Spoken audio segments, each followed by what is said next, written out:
राजकारणाच्या कागल विद्यापीठाचे विद्यमान कुलगुरू असलेले हसन मुश्रीफच भारी ठरणार की फडणवीसांच्या जादूनं भाजप कारभारी होणार? 13 दिवस झाले कोल्हापूरचं राजकारण याच दोन प्रश्नाभोवती फिरतंय. सर्वाधिक 20 जागा जिंकलेल्या राष्ट्रवादी काँग्रेसनं मिनी मंत्रालयावर दावा सांगितलाय, पण त्याचवेळी निव्वळ 12 जागा जिंकलेल्या भाजपनं नवी आकडेमोड सांगितल्यानं ट्विस्ट निर्माण झालाय. याच ट्विस्टमध्ये रोज नवा अंक जोडला जातोय, पण तोडगा काही निघताना दिसत नाही. अशातच आता मुख्यमंत्री देवेंद्र फडणवीस यांची या सगळ्या जोडण्यांमध्ये एंट्री झाली. स्वतः मुश्रीफांनीच फडणवीसांना कोल्हापूरच्या राजकारणात ओढलंय. त्यामुळेच आपण या व्हिडिओमध्ये जेडपी अध्यक्षपदासाठी भाजप, राष्ट्रवादीचा नेमका दावा काय, त्यासाठी काय आधार सांगितला जातोय, मुश्रीफांनी कोल्हापूरच्या राजकीय आखाड्यात फडणवीसांना आणून चंद्रकांत दादांना चेकमेट केलाय का, काय आहेत छुपे डावपेच, याचंच विश्लेषण करणार आहोत. हा व्हिडिओ शेवटपर्यंत नक्की पहा, कारण कोल्हापुरात आता खरी राजकीय खेळी सुरू झाली आहे. सर्वात आधी आपण कोल्हापूर जिल्हा परिषदेचं एकूण संख्याबळ आणि बहुमताचं गणित सविस्तर समजून घेऊयात. कोल्हापूर जिल्हा परिषदेत एकूण 68 जागा आहेत. सत्ता स्थापनेसाठी आपला अध्यक्ष बसवण्यासाठी 35 या बहुमताच्या आकड्याची आवश्यकता आहे. नुकत्याच लागलेल्या निकालावर नजर टाकली तर मतदारांनी कोणत्याही एका पक्षाला स्पष्ट बहुमत दिलेलं नाही. पण अजित पवारांच्या राष्ट्रवादी काँग्रेसनं सर्वाधिक 20 जागांवर विजय मिळवत सर्वात मोठा पक्ष होण्याचा मान मिळवलाय. काँग्रेसनं 15 जागा जिंकत दुसरा क्रमांक पटकवलाय. भाजपला 12 जागांवर समाधान मानावं लागलंय. एकनाथ शिंदेंच्या शिवसेनेनं 9 जागा जिंकल्या. भाजपचा मित्रपक्ष असलेल्या जनसुराज्य शक्ती पक्षाला 5, तर शिंदे गटाचे सहयोगी आमदार राजेंद्र पाटील आढरावरकर यांच्या आघाडीला 4 आणि महाविकास आघाडीतील उद्धव ठाकरे यांच्या शिवसेनेला आणि स्वाभिमानी शेतकरी संघटनेला प्रत्येकी 1-1 जागा मिळाली. सोबतच एक अपक्ष उमेदवार निवडून आला. संपूर्ण संख्याबळानुसार महाविकास आघाडीकडे स्पष्ट बहुमत असलं तरी अंतर्गत कलहामुळे सत्तेचं गणित अत्यंत किचकट झालंय. मिनी मंत्रालयाच्या कारभारी होण्यासाठी वेगवेगळे डाव प्रतिडाव टाकले जात आहेत. सर्वात मोठा पक्ष ठरलेल्या राष्ट्रवादी काँग्रेस आणि विशेषतः मंत्री हसन मुश्रीफ यांचा आत्मविश्वास प्रचंड दुणावलाय. त्यामुळे ज्याचे सर्वाधिक सदस्य त्याचाच अध्यक्ष हा लोकशाहीतील सत्ता स्थापनेचा साधा आणि सरळ नियम मुश्रीफ गटाकडून सांगितला जातोय.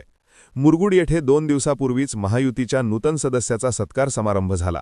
यावेळी मुश्रीफ यांनी एक अत्यंत मोठा गौप्यस्फोट करत सर्वांचं लक्ष वेधून घेतलं. त्यांनी दावा केला की 6 महिन्यांपूर्वीच मुख्यमंत्री देवेंद्र फडणवीस यांच्यासोबत विमानतळावर एक महत्त्वपूर्ण चर्चा झाली होती. या चर्चेतच एक सूत्र निश्चित करण्यात आलं होतं. त्यानुसार कोल्हापूर शहराचा महापौर भाजपचा होईल आणि जिल्हा परिषदेचा अध्यक्ष हा राष्ट्रवादी काँग्रेसचा राहील.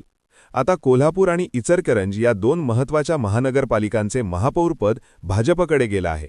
त्यामुळे आता ठरलेल्या सूत्रानुसार जिल्हा परिषदेचं अध्यक्षपद आपल्यालाच मिळालं पाहिजे असा राष्ट्रवादीचा आग्रह आहे. सर्वाधिक जागा त्यांचा अध्यक्ष हसन मुश्रीफ यांच्या दाव्याला मात्र भाजपमधून विरोध होतोय. भाजपचे मंत्री चंद्रकांत पाटील आणि खासदार धनंजय माडिक यांनी अत्यंत आक्रमक पवित्रा घेतलाय. पाटील यांनी एक नवी आकडेमोड समोर आणली आहे. त्यांच्या मते भाजप आणि जनसुराज्य शक्ती पक्ष हे 2 वेगवेगळे पक्ष नसून ते 2 शरीर आणि एक आत्मा आहेत. त्यामुळे भाजपचे 12, जनसुराज्य 6 असे मिळून 18 सदस्य होतील. त्यामुळे 20 जागा जिंकणाऱ्या राष्ट्रवादी आणि 18 जागा असणाऱ्या भाजप आघाडीमधील विजयांचं अंतर अत्यंत कमी उरतं. याच आधारावर चंद्रकांत दादांनी अध्यक्षपदावर जोरदार दावा ठोकलाय. यातच खासदार धनंजय माडिक यांनी आणखी एक नवा आणि अत्यंत महत्त्वाचा युक्तिवाद केलाय. माडिकांच्या मते जागा राष्ट्रवादीला जास्त मिळाल्या असल्या तरी जिल्ह्यातील जनतेनं खरा कौल हा भाजपलाच आहे.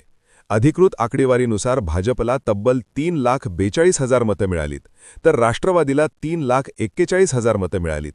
मतांच्या आकडेवारीवरून जिल्ह्यातील जनतेचा खरा कौल हा भाजपलाच आहे.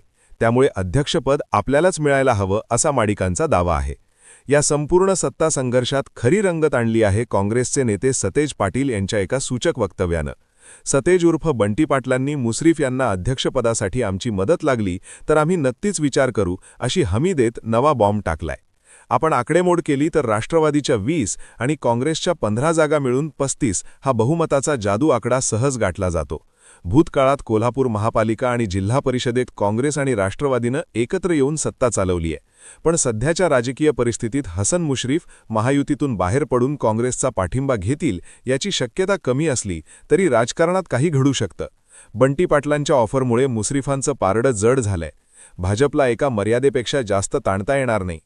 अध्यक्षपदासाठी राष्ट्रवादी आणि भाजपमध्ये चुंपली असताना शिंदे सेनेनं अत्यंत मुत्सदी खेळी केली आहे.